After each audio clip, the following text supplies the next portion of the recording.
गपटीर ना बाघ एवं सुवर्ण कंकण। थरे जड़े ब्राह्मण तीर्थ करने बाहरिले। जिबा बाटरे एक बड़ जंगल अतिक्रम करने को पड़ा। से जंगल रे किछि बाट जिबा परे देखिले गोटे बाघ घास खाउछि। बाघटी घास खाउथिबार देखि ब्राह्मण को भारी आश्चर्य लागिला। जी सबुबेले जीवजंतु मारी खाइबा कथा से पुणी घास खाउछि। पुणी बाघ हाथरे एक सुवर्ण कंकणटी धरिछि। कंकणटी सूर्य किरण पड़ुथिबारु बेस झलझल देखा जाउछि। बाघ हाथरे सुवर्ण कंकण देखि ब्राह्मण मनरे लोभ जात हेबा स्वाभाविक कथा। किंतु बाघ पाखकु जाई ब्राह्मण कंकणटी को आनिबो बा किपरि? ब्राह्मण माने एही कथा चिंता करुथाए। से मने मने एही कथा चिंता करुथाए। किछि समय परे बाघटी ब्राह्मण को कहिला, हईरे ब्राह्मण, मु एठारे घास खाउथिबार देखि तू आश्चर्य होई जाइथिबु। तापरे तोते मो हाथरे सुवर्ण कंकण देखि आहुरी आश्चर्य लागुथिबो। मु तोते एही कंकणटी देबाकू चाहूछि। मो पाखरे एही जिनिसटी रही कौन लाभ?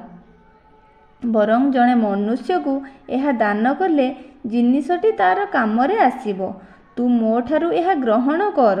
मते एक हिंस्र जंतु बोली भाबी तू बोध हुए भय करि जाइछु। मु मो युवक अवस्था बहु वन्यजंतु मनुष्य मानू मारी खाइछि। सेही पाप पाई मु मोर प्राणप्रिया पत्नी एवं पुत्र को हराइथिली।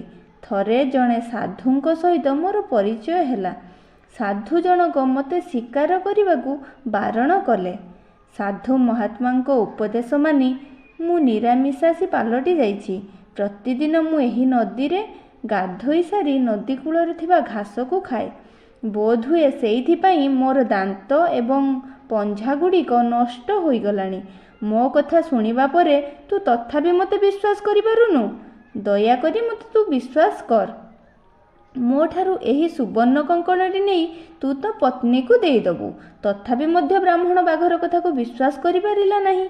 विश्वास जन्माइबा पई बाघटी ब्राह्मण को कहिला, हे ब्राह्मण, तू आजि पर्यंत जीवनर माया छाड़ी पारिनु।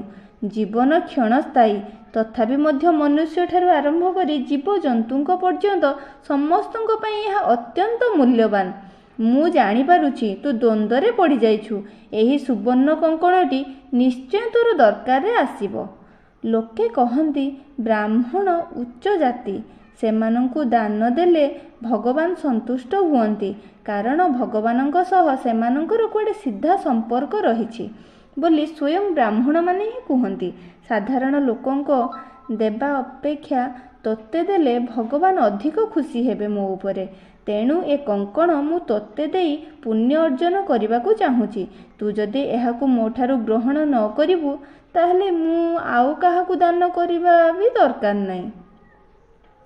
बाघर कथा सुनी ब्राह्मण संगे संगे कहिला, देख तमे एहाकु अन्य काहाकु दान करिबा दरकार नहीं। तुमर कथबार्ता सुनिबा परे मोर तुम प्रति अविश्वास थिले मध्य किछि किछि विश्वास जात हेउछि। एहा परे बाघ कहिला, हईरे ब्राह्मण, प्रथमे तू नदी रे स्नान सारी आसीबा परे मु तोते एहाकु दान करिबी। ब्राह्मण तो मन भितरे बाघ को अविश्वास करुथाए। से चिंता कला, बुढ़ा बाघटी तो ताहार किछि क्षति करि पारिबनी। नदी रे बुड़ाटाए मारी सारिबा परे देखिबा से कौन करुछि।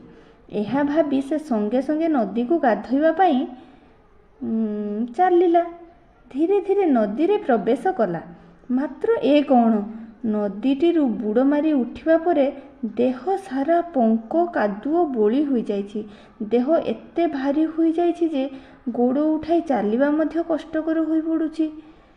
बाघटी तो सुजोग अपेक्षा थाए। से जेमिति ब्राह्मणर एपरी अवस्था देखिला संगे संगे ता ऊपर को झांप मारी नख ओ दांत न थाई मध्य ताकू खंडिया खाबरा करी मारिदेला। तेणु कथारे कुहा जाइछि, विद्वान पुत्र, शृंखलित पत्नी, प्रजा मानंकु सुशासन प्रदान करिथिबा राजा, कथा कहिबा पूर्व चिंता करुथिबा व्यक्ति, हजम हेउथिबा खाद्य ଏବଂ ଯେକୌଣସି କାର୍ଯ୍ୟ କରିବା ପୂର୍ବରୁ ଶତବାର କାର୍ଯ୍ୟ ସମ୍ପର୍କରେ ଚିନ୍ତା କରୁଥିବା ବ୍ୟକ୍ତି କଦାପି ବିପଦର ସମ୍ମୁଖୀନ ହୁଏ ନାହିଁ। ବ୍ରାହ୍ମଣଟି ଯଦି ଲୋଭର ବଶବର୍ତ୍ତୀ ନ ହୋଇ କିଛି ସମୟ ଚିନ୍ତା କରିଥାନ୍ତା ତାହେଲେ ତାକୁ ମୃତ୍ୟୁବରଣ କରିବାକୁ ପଡ଼ିନଥାନ୍ତା। କଥାରେ ଅଛି ପରା, ଲୋଭରୁ ପାପ, ପାପରୁ ମୃତ୍ୟୁ। କପଟି, ମିଛୁଆ, ଲାଞ୍ଚୁଆ, ଧୂର୍ତ୍ତ, ଭଣ୍ଡ ଓ ଲୋଭୀ ଜାତି ସର୍ବଦା ପ୍ରଥମେ ତ ସୁଖ ପାଆନ୍ତି, କିନ୍ତୁ ପରେ ଦୁଃଖ ପାଆନ୍ତି।